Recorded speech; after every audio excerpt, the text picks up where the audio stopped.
ప్రభు పేరిట ప్రత్యేకమైన వందన వచనాన్ని ఈ సమయంలో మీకు తెలియచేయుచున్నాను. దేవుని యొక్క వాక్య ప్రకారము, దేవుని యొక్క వాక్యములో ఉన్నటువంటి ఆ వచన ప్రకారము, దేవుని యొక్క వాక్యములో ఉన్నటువంటి ఆ వచనం ఏదైతే చెప్తుందో దాని ప్రకారం ఎవరైతే జీవిస్తారో వారి జీవితంలో వారికి తెలియకుండానే ఒక మేలును ఏం చేస్తారంటే పొందుతారు. కారణం ఏంటో తెలుసా? దేవుని వాక్యం యథార్థమైనది, దేవుని వాక్యం నిర్మలమైనది, దేవుని వాక్యం పరిశుద్ధమైనది, దేవుని వాక్యము నీ జిహ్వకు అతి మధురముగా ఉండేటువంటిది.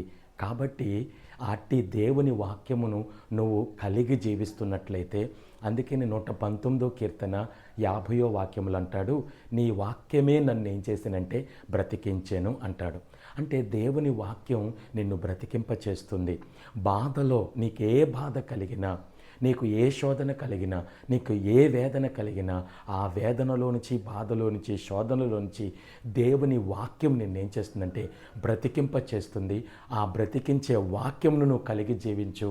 దేవుడి మాటలు దీవించునుగాక. ఆమేన్.